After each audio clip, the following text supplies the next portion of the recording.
पूरा इस्लाम ख़त्म।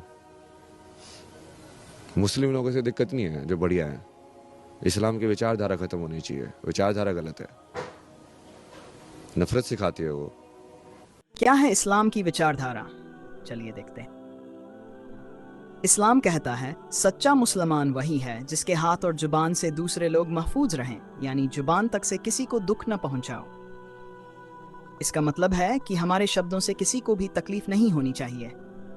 इस्लाम कहता है अगर तुम्हारे दुश्मन भी सुलह करना चाहें तो तुम्हें जंग करने की इजाज़त नहीं है, और अगर वह सुलह करना चाहें तो तुम्हें भी सुलह करनी चाहिए। इस्लाम में बुराई का जवाब कभी भी बुराई से नहीं बल्कि अच्छाई और नरमी से देने को कहा गया है। इस्लाम कहता है अगर कोई तुम्हें नफरत दे तो उसका जवाब हमें मोहब्बत और सब्र से देना चाहिए। इस्लाम कहता है कि अगर हम किसी की मदद नहीं कर सकते तो कम से कम उसे नुकसान न पहुंचाएं।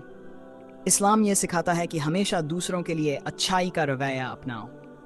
इस्लाम में दूसरों की मदद करना, उन्हें इज्जत देना और उनकी मुसीबत में साथ देना फ़र्ज है। ये कुछ बातें हैं जो मैंने आपको बताई हैं। इस्लाम कभी भी नफरत, हिंसा या इस तरह की बातों को नहीं सिखाता, न ही इसे बढ़ावा देता है।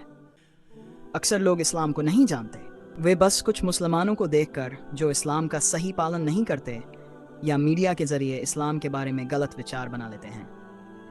जबकि अगर इस्लाम को सही से जानना है तो कुरान को पढ़ो और फिर तय करो कि क्या इस्लाम सच में नफरत फैलाता है या मोहब्बत।